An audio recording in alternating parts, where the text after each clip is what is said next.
सुबह स्वाद तख्त बई चपली कबाब और अब रात मिर्जू चपली कबाब मिंगोरा मेन बाजार। लेकिन मिर्जू तक पहुंचना भी एक मरहला है। किसी रिक्शा पे चढ़कर रास को तो आओ, मिर्जू कबाब के रास्ते में कोई हाईवे नहीं। होटल से निकल रिक्शा ले चूटे लेते बचपन की यादें ताज़ा करते बिल आखिर हम पहुंच ही गए मेन बाजार मिंगोरा की एक गली में मिर्जू कबाब हाउस।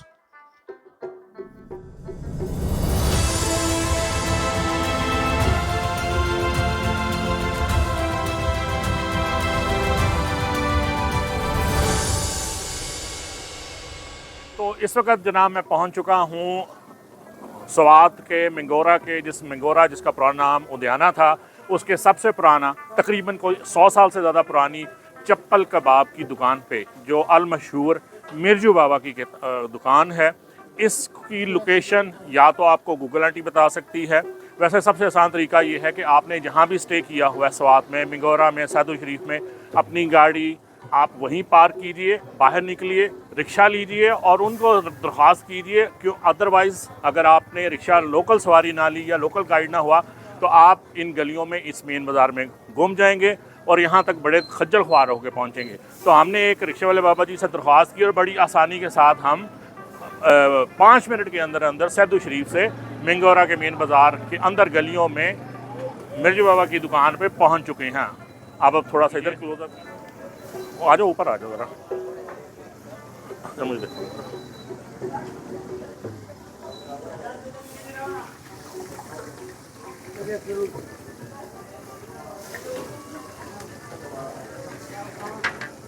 वही रवायती कढ़ाई, उसमें चर्बी में तले जाने वाले मज़ेदार लजीज जूसी टेंडर चप्पल कबाब और ये उसके इंग्रेडिएंट्स।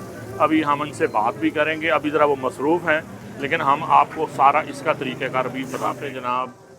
असल में सारी इसकी मिक्सिंग जो है वो ये है, इनका वर्क स्टेशन, कीमा, प्याज, टमाटर, हरी मिर्च, वो आपके मसाला जात और ये है मिक्सिंग इसकी।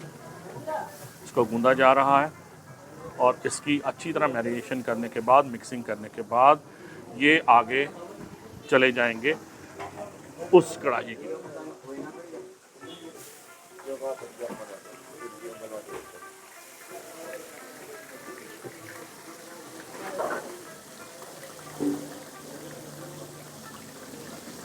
क्या कमाल इश्तिहांगेज़ खुशबू है इसकी और आवाज़ तो आप सुन ही रहे होंगे।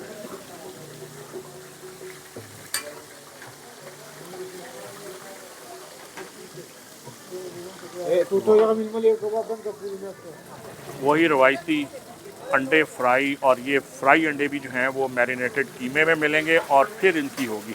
वैसे तो इसमें नली भी शामिल है लेकिन इस वक्त मुझे नली नज़र नहीं आ रही, शायद इनकी रेसिपी ना हो। तो हम ज़रा ज़ाहिर हुसैन साहब से बात करते हैं जो इसको नुमाइंदगी कर रहे हैं मिर्जू चपली कबाब की। जी अस्सलाम वालेकुम सर, क्या हाल है आपके? ठीक है, आप मुझे ये बताइए कि ये जो 125 साल से अरसे से आप इतनी कामयाबी से ये चला रहे हैं और जायका बरकरार है, इसका राज क्या है मेयार बरकरार रखने का?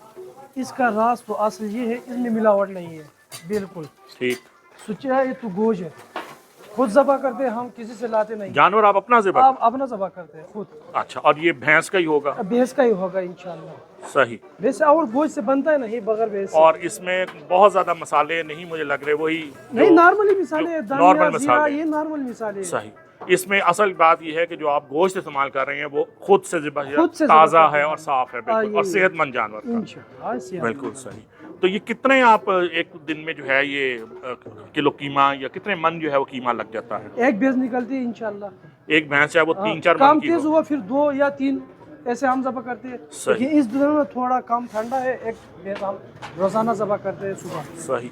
तो ये आपके जो है यहीं पे से हैं, ये लोग बाहर से भी आके खाते हैं? बाहर से लोग भी आते हैं, इधर से भी बाहर जाती है, अमेरिका तक हमारा कबाब जाते हैं। अच्छा, तो इसकी शेल्फ लाइफ यानी कि यहाँ से पैकिंग करके इतना पैकिंग ही जाती। आज सुबह अमेरिका इधर से कबाब गया है। चलें शुक्र अल्हम्दुलिल्लाह कि पाकिस्तान अभी भी जो है वो स्वाद से कुछ तो एक्सपोर्ट कर सकता है, चाहे वो चप्पल कबाब ही क्यों ना हो। इंशाल्लाह पूरा दुनिया में। कबाब सेंटर के बिल्कुल सामने जो है ताज़ा तंदूर और इसमें से निकलती कड़क रोटियाँ और उसके बिल्कुल सामने ये छोटा सा फैमिली के लिए बैठने के लिए जगह। जी जनाब, तो ये आगे हमारे बीफ कबाब और मज़े की चटनी। सीख कबाब के ऊपर जनाब मेरी फरमाइश पे उन्होंने, आप देख सकते हैं कि नली भी मुझे नज़र आ रही है। वाह, कड़क रोटी है, फूली हुई, सामने के तंदूर से निकली हुई, और इस सारे मामले को दुआदशा करती हुई सोने पे सुहागा चटनी, मिर्च से तेज़ मिर्चीली चटनी। अब इसको चख के देखते हैं।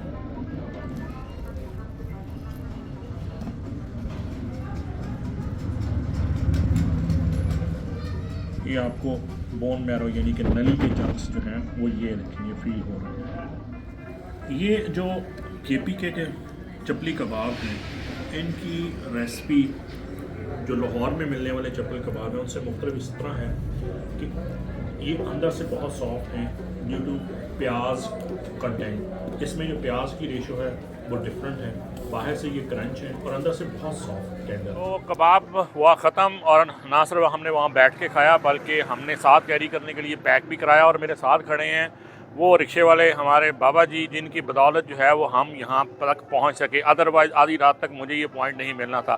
सो शुक्रिया जनाब बाबा जी, बहुत मेहरबानी। और अब चलते हैं वापस होटल, आएँ जी।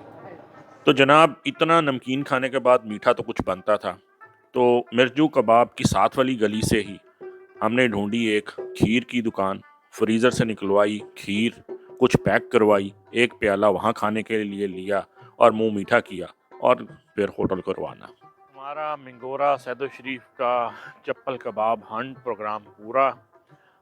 2 हमने ट्राई किए। पहला स्वाद तख्त भाई चप्पल कबाब इन द मॉर्निंग 12-1 बजे के लगभग, और दूसरा हमने रात में किया ट्राई अल मशहूर मिर्चू कबाब हाउस। दोनों में फ़ैसला करना, मुकाबला करना ज़्यादती की बात है। 19-20 करके दोनों ही एक जैसे थे। अगर आप नंबर मेरे देने की कभी आदत नहीं है, लेकिन दोनों बहुत मज़े के थे। शायद मिर्जू के पास जो है वो थोड़ी सी क्रिस्पनेस ज़्यादा है, लेकिन गाहकी और रश जो है वो स्वाद चप्पल कबाब पे भी कम नहीं है। तो मेरी तरफ से दोनों जो हैं वो इक्वल बराबर हैं। ये विज़िट करने का और ये व्लॉग बनाने का मकसद ये है कि हम लोग टूरिस्ट लोग जो हैं वो जब भी कभी स्वात आते हैं तो हम सैदो शरीफ को, मंगोरा को बाईपास करते हुए सीधा कलाम की तरफ निकल जाते हैं। महूदन लेक देखी, ज़रूर जाइए, बहुत खूबसूरत जगह हैं, उनका कोई नेमल बदल नहीं है, उसको खूब इंजॉय कीजिए। लेकिन थोड़ी देर के लिए वक्त निकाल के रुक कर अपनी गाड़ियों से उतर के लोकल सकाफ़त भी देखिए, स्ट्रीट फूड को इंजॉय कीजिए। ये सौगातें हैं जो कि आपको महूदन लेक के करीब कलाम में नहीं मिलेंगी।